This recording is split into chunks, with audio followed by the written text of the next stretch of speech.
సంవత్సరాల తరబడి ఎన్ని మందులు వాడినా మీ మోకాల నొప్పులు తగ్గట్లేదా? ప్రాణ పెయిన్ క్లినిక్ లో అత్యాధునిక చికిత్స. హలో రామ్ గారు. హాయ్ నారాజు. కొన్ని సందర్భాల్లో చాలామంది ఫేస్ చేసేటువంటిది అంటే కొంతమందిలో మనం పర్టికులర్గా చూస్తాం, మన తప్పు లేకపోయినా నీ వల్ల ఇదంతా నువ్వే చేసావు, దీనికి కారణం నువ్వే అని నిందించేసి వెళ్ళిపోతూ ఉంటారు. అది కొన్నిసార్లు జరిగితే ఓకే, బట్ అన్నిసార్లు మన చుట్టుపక్కల ఉండేటువంటి వాళ్ళు ఇదంతా నీ వల్లే అని చెప్పేసుకుంటూ వెళ్ళిపోతూ ఉంటే మనసుకు చాలా కష్టంగా ఉంటుంది. అటువంటి విషయాల్ని మనం ఎలా ఓవర్కమ్ అవ్వాలి అసలు? నిజమే నారాజు, ఎవరైనా మన తప్పు లేకపోయినా ఇది నీ వల్లే అని అంటుంటే మనసుకు ముందు చాలా బాధ కలుగుతుంది. ముఖ్యంగా మనకు కావాల్సిన వాళ్ళు ఎవరైనా అట్లా అంటే ఇది నీ వల్లే ఈ తప్పు జరిగిందని, పైగా మన పాత్ర ఏమాత్రం లేనప్పుడు ఈ మాట అనిపించుకోవాల్సి వస్తే ఆ బాధ చాలా భరించడం అనేది గుండె కోతలా ఉంటుంది. అయితే దీన్ని ఎలా హ్యాండిల్ చేయడం అనేది చాలా ఇంపార్టెంట్. ఎందుకంటే మీరు ఇప్పుడు హ్యాండిల్ చేసే విధానమే మీరు చెయ్యలేదని నిరూపించుకునే అవకాశాలని పొందడమా పోగొట్టుకోవడమా చెప్తుంది. బహుశా ఒక్కోసారి అవతల వాళ్ళని బ్లేమ్ చేస్తే వెంటనే మీరు రియాక్ట్ అయ్యారనుకోండి, గట్టిగా అరిచో కోపంతోనో మీద పడో, ఎందుకంటే ఎలాగూ నువ్వు చేయలేదు కాబట్టి గట్టిగా అరిచే హక్కు ఉంది కాబట్టి, దాన్ని అవతల వాళ్ళు అవకాశంగా తీసుకొని చూసావా తప్పు చేసాడు అందుకే ఏం అరుస్తున్నాడు, తప్పు చేశాడు కాబట్టి ఇంత గట్టిగా అరుస్తున్నాడు. గట్టిగా అరవడం కాదు కావాల్సింది, మాకు అసలు నిజాలు తెలియడం అని అవతల వాళ్ళు మిమ్మల్ని తప్పుగా ఇంకా కొంచెం బ్లేమ్ చేసే అవకాశం ఉంది. కాబట్టి ఎవరైనా మన తప్పు కాకుండా మనదే తప్పు అని అన్నప్పుడు అప్పుడు మనం తీసుకునే రెస్పాన్స్ ఉంది, రియాక్షన్ కాకుండా రెస్పాన్స్, అది చాలా ఇంపార్టెంట్. ఒక్క క్షణం ఆగాలి. మీకు ఒక్క క్షణం ఆగినప్పుడు మీరు ఏం చేయాలో తెలుస్తుంది. కానీ సహజంగానే మనిషి ఆ ఒక్క క్షణం ఆగడు. అసలు నన్ను కానిది నన్ను అంటే ఎక్కడో ఎందుకు, చిన్న ఎగ్జాంపుల్ మనకు కనిపిస్తుంటుంది నారాజు. రోడ్డు మీద పోతూ ఉంటాం, రోడ్డు మీద పోతుంటే కార్ ఇట్లా వస్తుంది, ఇంకొక కార్ ఇట్లా వస్తుంది, లేదా 2 బైకులు ఇట్లా వస్తాయి. ఇప్పుడు తప్పు ఎవరిది? ఎవరో ఎందుకు అడ్డం వచ్చావని. యాక్చువల్ అడ్డం వచ్చింది నువ్వు. అప్పుడు ఏం చేస్తారు తెలిసిన, దీన్ని రోడ్ రేజ్ అంటారు. అంటే రోడ్డులో ప్రయాణాల్లో వచ్చే కోపం ఎలా ఉంటుందంటే ఇమ్మీడియట్గా బండి ఆపేస్తాడు. మనకి ఈ సీన్లు కనిపిస్తూ ఉంటాయి. బండి ఆపి కిందికి దిగుతాడు, కథ తేల్చుకోవాల్సిందే అని దిగుతాడు. వెనకాల ట్రాఫిక్ ఆగుతుంది, చాలామంది ఆగిపోయింటారు, హారన్ కొడుతుంటారు, ఏమీ పట్టించుకోడు. ప్రస్తుతం తప్పు నాది కాదు నీది అని తేల్చేదాకా నేను ఇంటికి పోయేది లేదు అని. అవతల వాడి ప్రయత్నం కూడా అదే. ఇద్దరి ప్రయత్నాల్లో చివరికి ఇద్దరు పోలీస్ స్టేషన్ పోవడం, లేకపోతే ఇద్దరిని జనాలు తప్పించేసి పంపించేయడమో చేస్తారు. కానీ ఎవరు ప్రూవ్ చేసుకొని వెళ్ళిన సంఘటనలు ఎప్పుడు కనిపించవు.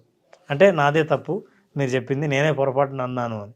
కాబట్టి ఇలాంటివి ఎప్పుడు జరగవు. కాబట్టి మీరు రియాక్ట్ అయ్యి నాది తప్పు కాదని ప్రూవ్ చేసుకునే ప్రయత్నం వెంటనే అగ్రెసివ్గా చేస్తే మీరు ఫెయిల్ అయ్యే ప్రమాదం ఉంది. కాబట్టి ఎవరైనా మిమ్మల్ని అకారణంగా నిందిస్తుంటే ఫస్ట్ బీ సైలెంట్.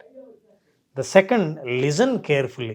అసలు నన్ను నిందించడానికి ఏ కారణం, ఏ పాయింట్ పట్టుకుని నన్ను నిందిస్తున్నారు, జాగ్రత్తగా వినండి. జాగ్రత్తగా విన్నప్పుడు ఏంటంటే ఎక్కడ మిస్అండర్స్టాండింగ్ జరిగిందో తెలుసుకునే అవకాశం నీకు ఉంటుంది. నువ్వు వినకుండా నువ్వు మాట్లాడితే నీకు అసలు అవతల మనిషి ఎందుకు నీ మీద బ్లేమ్ చేస్తున్నాడో తెలుసుకునే అవకాశం లేదు. కాబట్టి వినండి. వినాలంటే you have to stay calm. అందుకని సైలెంట్గా ఉండాలి. సైలెంట్గా ఉండి వినండి. విన్న తర్వాత then only hold that point. Speak assertively, not aggressively. Assertively అంటే నా మీద నాకు పూర్తి నమ్మకం ఉంది, నేను ఆ తప్పు చేయలేదు అని మాట్లాడే మనిషికి, నన్ను నేను కాపాడుకోవడానికి నేను మాట్లాడే ఎమోషనల్గా మాట్లాడే వ్యక్తి మాటలకి చాలా తేడా ఉంటుంది. అగ్రెసివ్ ఎప్పుడైతే ప్రదర్శించావో నువ్వు చేతిలో ఈ ఆర్గ్యుమెంట్ను ఓడిపోయే అవకాశాలు చాలా కనిపిస్తాయి. అసర్టివ్గా ఎట్లుంటావో, నేను చేయలేదు, ఇది పాయింట్, నువ్వు నిరూపిస్తే నేను ఒప్పుకుంటాను, ఒక్క ఎవిడెన్స్ తెచ్చినా చాలు, ఇంతకంటే గట్టిగా అరవన్నా. నువ్వెవడో, నువ్వు చూసావా, నీ దగ్గర ప్రూఫ్ ఉందా, తీసుకురా చూద్దాం, ప్రతిసారి నన్నే అంటుంటావు, ఇట్లా అనవసరమైన అగ్రెసివ్ టాక్ ఎప్పుడైతే మాట్లాడతావో విషయం నుంచి తప్పుదారి బట్టి అనుకున్న విషయం కాకుండా వేరే విషయం మీద చర్చకు వచ్చి చివరికి నువ్వు నిందితుడివేనేమో అనే అనుమానం కూడా అవతల వాళ్ళకి వచ్చే అవకాశం ఉంది. కాబట్టి విన్న తర్వాత అప్పుడు పాయింట్ని అసర్టివ్గా చెప్పండి, అగ్రెసివ్గా కాదు. ద థర్డ్, ఇంకోటి మోస్ట్ ఇంపార్టెంట్ అంటే అవతల వాళ్ళు ఏమైనా మిస్అండర్స్టాండ్ చేసుకున్నారేమో అని కూడా మీరు ఆ ఎంపతితో వినండి. విన్నప్పుడు అరే నువ్వు పొరపాటు పడ్డావు, అది నేను కాదు ఇంకెవరో, ఈ మాట్లాడింది ఈ మాట నేను కాదు అని చెప్పడానికి మీకు అవకాశం ఎప్పుడు వస్తుందంటే బహుశా అవతల వాళ్ళు అర్థం సరిగ్గా చేసుకోలేదేమో అని ఆ ఎంపతితో మీరు విన్నా కూడా మీకు అవకాశం దొరుకుతుంది ప్రూవ్ చేయడం కోసం మీరు కాదని. ఇక తర్వాత ఒకవేళ ఇంత జరిగినా మీ తప్పు కాకపోయినా అన్నీ చేసినా మీరు అనిపించుకోవాల్సి వచ్చింది అనుకుందాం, దీని నుంచి మీరు నేర్చుకున్న పాఠం ఏంటి? ఈ పాఠం ఏంటి? అమ్మ ఇట్లాంటి వాళ్ళని మాత్రం మనం కన్విన్స్ చేయలేం. అనవసరంగా వీడికి చెప్పే ప్రయత్నం మాత్రం చేయకూడదు. అదేదో చాలా పాపులర్ పద్యం ఉంది, అదంటే తివిరి ఇసుమున తైలంబు తీయవచ్చు, 3 కాళ్ళ కుందేటిని పట్టవచ్చు, మూర్ఖులకు ఉపదేశింప పూనరాదయా అని. ఏదైనా ఈ ఇసుకను తీసుకొని ఎట్లయినా సరే నూనెనైనా బయటికి తీయచ్చు, 3 కాళ్ళుండే కుందేలనైనా పట్టుకోవచ్చు, కానీ మూర్ఖులకు మాత్రం ఉపదేశించడానికి ప్రయత్నం చేయలేము. అట్లాంటి వాళ్ళని వదిలేయడమే మంచిది అని మనమే పాఠం నేర్చుకొని తప్పుకొని పోవడం మంచిది అని. అట్లాంటి పాఠం కూడా నువ్వు నేర్చుకున్నా అక్కడ కూడా మనం తప్పుకోవచ్చు. మీరు ప్రతిసారి పోరాడి గెలిచి మీ తప్పు కాదని నిరూపించుకోనక్కర్లేదు. ఒక్కొక్కసారి సైలెంట్గా తప్పుకోవడం కూడా ఒక పెద్ద పాఠమే.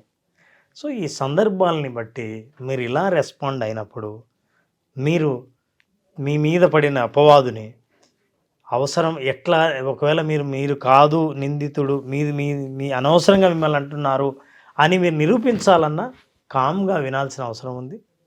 అందులో తప్పునేదైనా పట్టాల్సిన అవసరం ఉంది. చాలా జాగ్రత్తగా మాట్లాడాల్సిన అవసరం ఉంది. ఈ సందర్భంలో మీ మాటలు, మీ ఎమోషన్, మీ భాష చాలా ప్రధానమైన పాత్ర వహిస్తాయి. కాబట్టి అతి జాగ్రత్తగా వ్యవహరిస్తే ఇది గొప్ప అనుభవం మనకు నేర్పిస్తుంది. ఈ అనుభవం నుంచి ఎట్లాంటి పరిస్థితినైనా నేను ఎదుర్కోవచ్చు అన్న కాన్ఫిడెన్స్ కూడా మీకు బిల్డ్ అవుతుంది.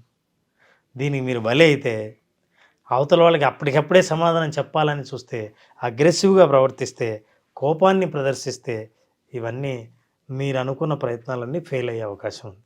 బట్ కొన్నిసార్లు మనం ఇది కాదు అని ఒక్కసారి విని మనం ఇది అని ప్రొజెక్ట్ చేయాల్సినటువంటి అవసరం కూడా చాలా ఉంటుంది. అప్పుడు తప్పు ఎవరిది, ఎక్కడుంది, ఏ విధంగా ఉందనే దాని మీద అవగాహన వస్తుంది. దీనికి స్ట్రాటజిక్ థింకింగ్ చాలా అవసరం.